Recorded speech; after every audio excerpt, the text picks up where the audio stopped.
returned, and with ale this time. A wise choice for this dark story. The shadows will seem longer when it's done.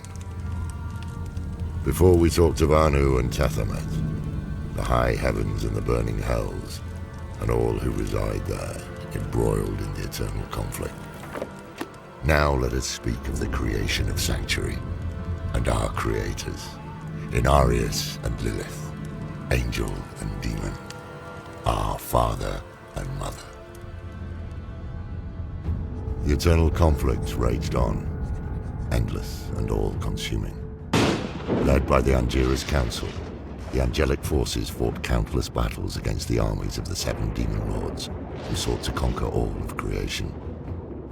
Though the high heavens often defeated their adversaries, they also failed to destroy them, allowing evil to return again and again and again, ceaseless, unrelenting.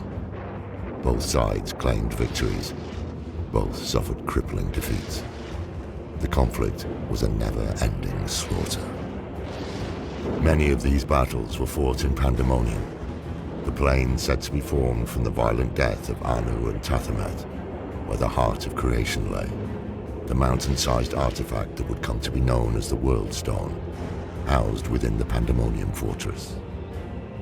Any who control the World Stone would have the power to create new worlds, or unmake them with a thought. A desirable and dangerous prize indeed. It became the focus of the eternal conflict. Over the eons, the Pandemonium fortress changed hands many times. It became a strange place, embodying the warped reality of Pandemonium as a whole, a structural and liminal place, affected by the high heavens and burning hells alike. Angels and demons, too numerous to count, have fallen at its gates, over and over and over again. This endless cycle caused Inarius, advisor to the Angiras Council and under Tyrael's command, to eventually conclude that the war could never be won, and he resolved to abandon it. Elsewhere, Lilith, daughter of hatred, was arriving at a similar conclusion. On her father Mephisto's role in the eternal conflict, Lilith once wrote, "My father is content to fight the same battles and the same foes while everything turns to ashes. The war will never be won so long as he and his brothers lead. There is an end to it, but fools like my father are too blind to see it." Inarius and Lilith, angel and demon. Separated by a vastness in distance and experience that is difficult to comprehend, they came to the same conclusion. They must escape the eternal conflict. I wonder if the cosmos had ever contemplated such an unholy alliance and divine union. I wonder if creation shuddered in horror and awe, as Inarius and Lilith gathered others to their cause, fellow renegades, seeking escape from the ceaseless fighting. The details of their meeting, like so much of our history, is obscured by the relentless passage of time and myth. But the great heraldric scholar Deckard Cain tells us of Inarius, wounded or marooned in the Pandemonium fortress, meeting with Lilith.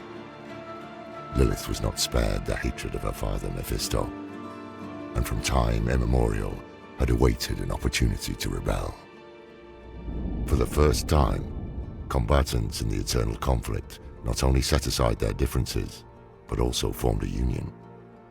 It's difficult to imagine, but legends tell us that Inarius and Lilith forged an alliance that would alter the course of the war, reality itself, and all of existence. Inarius and Lilith pledged themselves to their joint cause of escaping the eternal conflict. United in purpose, both resourceful and wise in their way, they managed to gain control of the World Stone and hide it from the watchful eyes of the heavens and the hells. Working together, they shifted the World Stone into a pocket dimension, hiding it from the opposing powers of the eternal conflict. There, they used its extraordinary power to shape a new world, a refuge free from war, free from unending strife. A sanctuary.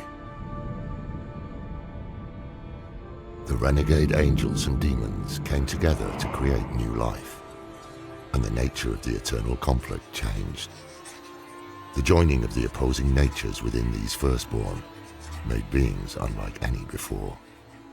Beautiful abominations called Nephilim, from which humanity would one day descend as inheritors of both lineages.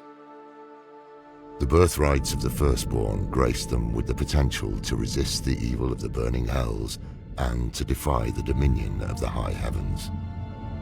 Because of this, many of the angels and demons who rebelled with Lilith and Inarius feared what these children might become. The burden of children can strain even the strongest of allies, and it seems that angels and demons are not immune to this simple truth. Surely Inarius and Lilith could not have foreseen the cosmic consequences of their actions. Inarius was alarmed when he realized that his children might surpass both angels and demons in potential. The other angels and demons fought fiercely over what should be done, whether to spare the Nephilim or exterminate them. The dissent between the two groups alarmed Inarius, who called for a period of reflection.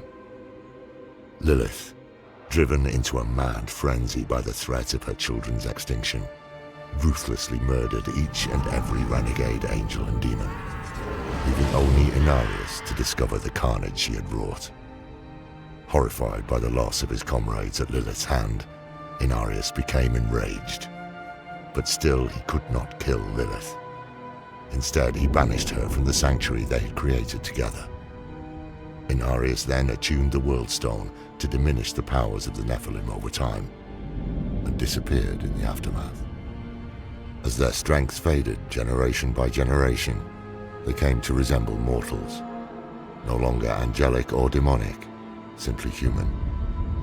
And as their power diminished, so too did their collective memory, until only legends of what came before remained.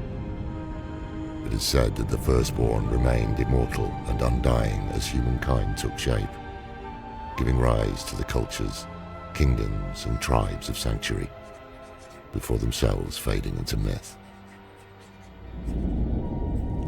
Now you know, the birth of our world and our inheritance, demonic and divine, the eternal conflict that rages ceaselessly in each of us. Think on that, young scholar, until we meet again. None of us is above sin or immune to evil's seduction. Even the most righteous may fall, given the right push in the wrong direction.